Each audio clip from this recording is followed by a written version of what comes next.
Robert Kiyosaki is back with us. He's the author of Why the Rich Are Getting Richer. Robert, this is a question that has rocked political campaigns for decades. What is the answer? Well, debt and taxes for a young man like you will be your largest single expense. You see, but for a rich person with financial education, debt and taxes will be my largest source of income. It's so opposite of what everybody teaches you. So that's why I wrote Why the Rich Are Getting Richer, because it's really not fair. You'll work very, very hard, and debt and taxes will eat you alive. Where a guy like me, because I had a rich dad, and like President Trump, debt and taxes make us richer. It's opposite. So how do I get to your end of the spectrum? Is it largely through investing in real estate? Well, first of all, it's an education. There's many ways you can do it. I primarily do it via what I call the McDonald's formula. If you know, there's a movie Founder with was it Michael Keaton. He said, McDonald's business is real estate. So it's not hamburgers, it's real estate. And so my business, the Rich Dad Company, is real estate. And that's why I use debt and I use taxes to acquire large tracts of real estate and pay no taxes. Legally. Huh. It's a very interesting discussion as the government looks to put forth tax reform. I mean, what are people getting wrong when it comes to taxes? Just not knowing the loopholes out there? Correct. If you're a hard-working employee or a doctor or an attorney, you will pay the highest taxes. But for the professional investor, like I'm an entrepreneur and I create investments, I pay no taxes. So as long as, that's why in Rich Dad, Poor Dad, lesson number one was the rich don't work for money. Because the moment you work for money, you're taxed. And so this tax reform is a good idea.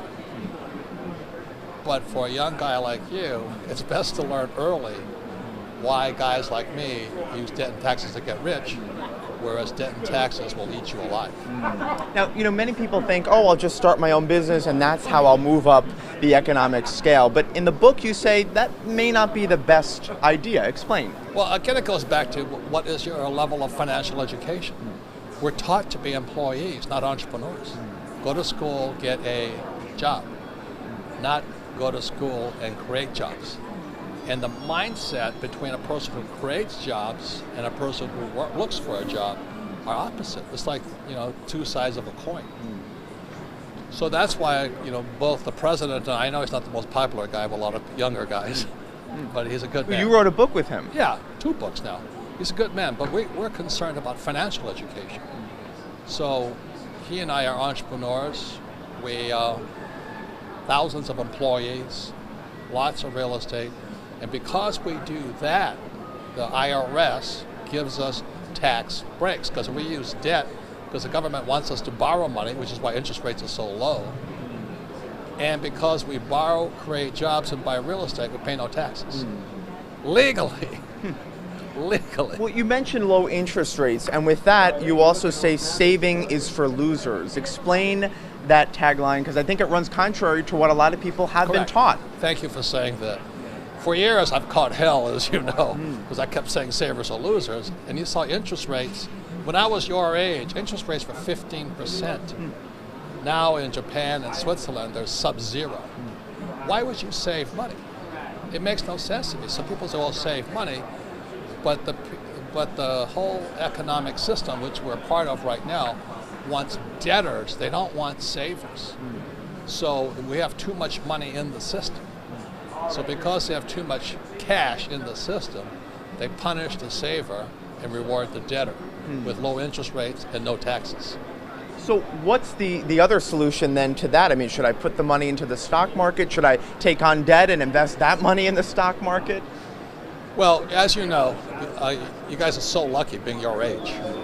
So we're in the information age. The problem is our school system's still in the Stone Age. And they don't provide you the knowledge to process information. So like when you say go to school to get a job, it doesn't make sense to me because I'll be taxed. And so really we're in the knowledge age and information. So the most important investment is your financial education, which is not taught in school. And so that's why so many bright young people like you come out, their student loan debt up to here, they're looking for this mystical, high-paying job, and they're living with mom and dad. So your number one tip for young people would be? Well, I would seek financial education for what I call real teachers, because when I was in school, most of them were fake. You know what I mean? They really didn't know what they were talking about. Like my accounting teacher, I'm in my MBA program, I knew more about accounting than he did, because the poor guy never left school. You know what I mean? He was like my poor dad, a school teacher. Real world experience. Yeah, really, yeah, surprising. I went to flight school, I flew for the Marine Corps. I had to have real teachers. You know, you don't want some guy who's never flown before or just flew a little Piper Cub to teach me to fly in combat. I needed real teachers. So as young people, I always say to them, choose your teachers wisely. Make sure they're real. Make sure they know what they're talking about. They're not people just working for that paycheck. You know, like most financial planners are good guys, but they're not rich people. Why wouldn't you take advice from them? And Robert, before we let you go, what is your advice for women and investing? What kind of mistakes do women make when it comes to investing? The biggest, you should talk to my wife, Kim. You know, I mean, she's beautiful on the outside, beautiful on the inside, but she says this to all women. Women, you and I know that when it comes to money, women are smarter than men. That's from my wife. All right, Robert Kiyosaki, thank you so much for joining us.